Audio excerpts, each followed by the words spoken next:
mas um dos comentaristas mais requisitados do Brasil não é Milton Neves, que está aqui no Esporte Sem Firula, não. Não é Mário Alemão, não.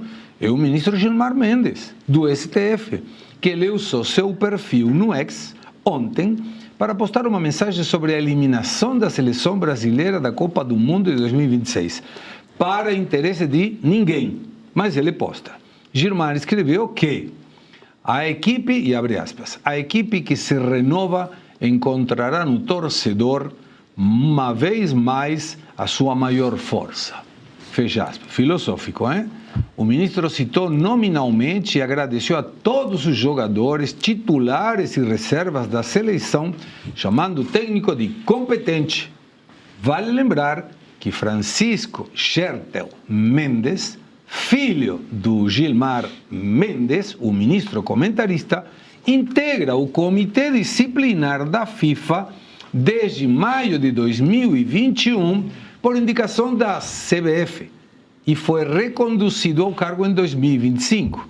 O órgão foi responsável pela anulação do cartão vermelho aplicado ao atacante Falorin Balogun, dos Estados Unidos, depois do pedido do presidente norte-americano Donald Trump nesta Copa. E devemos lembrar que, segundo as informações da imprensa, a participação do Neymar foi especificamente por um pedido ou do filho do Gilmar Mendes ou do Gilmar Mendes, a gente não sabe bem, mas que o Gilmar Mendes tem ingerência na CBF, tem.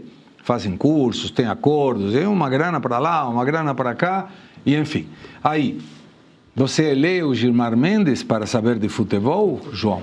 Não. Inclusive, o Gilmar Mendes ele tomou uma nota de checagem, né, nessa postagem, falando, ele só omitiu que ele tem grande ingerência ali na CBF, né? Porque o que a gente observa é uma Gilmar Mendização do Brasil, né? Que é esse conflito de interesse total e ele não ligando para esse conflito de interesse e atuando dessa forma. A tese que se tem apresentado é que ele havia o Caboclo, que era o presidente da CBF, ele tinha sido afastado e o Gilmar Mendes deu uma liminar retornando ele. E me parece que foi ali que o Gilmar Mendes percebeu a bagunça que era a CBF e a facilidade com que seria, né, dominar esses postos, né? E ele começou a fazer convênios do tal IDP, que ele tem uma faculdade, né? Aqui no Brasil, o ministro do Supremo pode ter uma faculdade, né? Faz o Gilmar Paluzzi, enfim. E aí o que se diz é que foi tomando esses postos principais da CBF e hoje mandaria na CBF. Então, se a CBF já era conhecida por ser uma bagunça, ser um antro de corrupção, agora, com o Gilmar Mendes, a gente não sabe o que vai ser. Mas ele já tirou a fantasia de juiz há muito tempo, o Gilmar, né? Ele é uma figura única no cenário, né? Porque ele é um juiz que fala de política, dá entrevistas, opina sobre o processo dos demais, opina sobre o processo dele, vai lá, ele puxa processos arquivados para dar uma decisão que não tem nada a ver com aquelas partes para que ajuda o outro. Então, assim, enquanto houver um Gilmar Mendes no Brasil, essa normalização desse conflito de interesses gerais, que o tal do IDP dele aplica na prática, né? Porque as pessoas vão lá fazer o IDP, é uma grande rede de contatos. Enquanto houver um Gilmar Mendes, o Brasil não tem nenhuma chance de dar certo, Segre. Bianca. Qual é a chance do Brasil dar certo com esse tipo de gente no poder? Porque é uma teia que vai se estendendo por todas as camadas. Onde que a gente poderia imaginar, por exemplo, assim, nos Estados Unidos, se uma coisa dessa vem à tona, é impeachment para o ministro em 30 dias. Aqui nada acontece, gente, nada acontece. Eu me lembro quando teve as coisas lá, né, por exemplo, assim, as denúncias do Talhaferro. E aí eu comecei a falar, até falei para o João, falei para um monte de gente assim, nossa, agora vai, gente, agora vai ter impeachment. Porque é tão, né, você olha aquilo, você vê o que ele expõe com provas, e você fala, disso aqui não pode passar, pelo amor de Deus. Mas vai e passa e nada acontece. E esse é o Brasil, por isso que parece que foi normalizado. E é algo assim, a gente não tem nem como não ficar indignados, mas é algo assim que parece estar fazendo chacota com a nossa cara. A cada verdade, a cada notícia que a gente vê aqui, é uma pior que a outra. Coronel. O presidente Bolsonaro, ele fez a gente enxergar política, ele fez o brasileiro enxergar o que é o Supremo, e hoje é isso. Você volta no passado, né? Ninguém nem sabia o nome de ministro do Supremo. É verdade. Passou a Copa, tem muita gente que nem sabe o nome dos jogadores da seleção, que perdeu, né? Mas sabe o nome de todos os ministros do Supremo. E a gente fica triste porque não estamos vendo a luz no final do túnel, né? E quando vê a luz, se bobear um trem vindo na nossa direção, né? É verdade. E isso aí tudo é muito triste. Como é que pode? Não é função do ministro, né? De estar opinando, participando das coisas, né? Dando entrevista, falando do colega dele lá. Eu vi uma entrevista dele na Cultura, falando do André Mendonça, do processo do André, interferindo, falando. Então, assim, o país está bem desorganizado, Segré.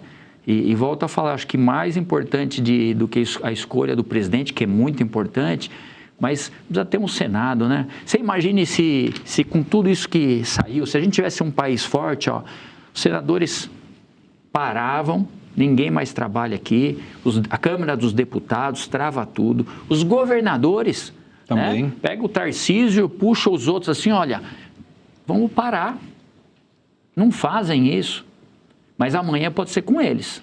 Claro. Porque todo mundo quer ser presidente da República, né? Então, amanhã vai acontecer igualzinho. Porque hoje quem está mandando não é o presidente, quem manda é a Suprema Corte. Os poderes não estão equilibrados, um interferindo no outro. Ou seja, a gente não estamos aí numa democracia plena aí. Eduardo. Segré, bom, passou a ser habitual, infelizmente, no nosso país, que ministro que compõe a Suprema Corte comente sobre tudo. Tinha ministro que se dava sugestão de filme, de música, né? Tem outro ministro, sempre é um caráter personalíssimo. Vai lembrar que eles são magistrados, isso é vedado pela Lei Orgânica da Magistratura Nacional, também com o Código de Ética da Magistratura. Eles não poderiam, por exemplo, bem lembrou o Coronel Melo Araújo, que eles não poderiam, por exemplo, opinar de um processo que ainda não tem sentença terminativa, né, que transitou em julgado. O colega dele já estava conduzindo, isso foi na Roda Viva, da TV Cultura. Então, o colega dele ainda está em condução, né?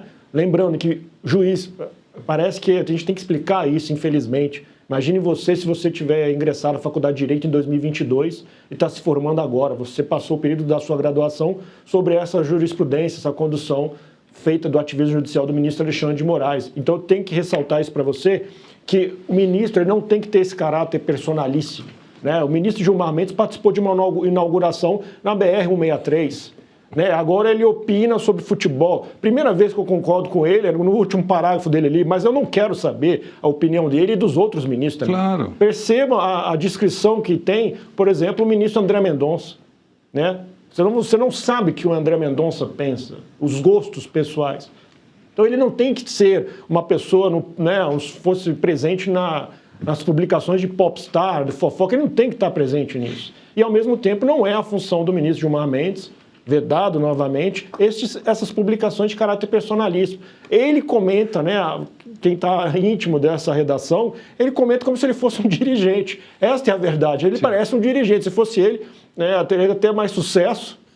Ele pediu o afastamento da aposentadoria de ministro do STF, como decano, e aí ele vai ingressar na CBF. Fica escancarado para todo mundo, mas chega a ser, é meio ridículo dizer isso, mas chega a ser mais honesto, né? Ele renunciar, pedir o afastamento da aposentadoria de cargo de ministro e ingressar como dirigente de futebol, e aí ele curtir a vida dele, né, com as condições dele, porque é o que resta. Né? Ele opina sobre o processo que um colega de corte está conduzindo, ele opina sobre futebol, a condução da CBF, ele participa de inauguração na BR-163. É isso, nós estamos tendo um popstar, diferente de composição, a descrição que a gente exige de um magistrado, de um juiz.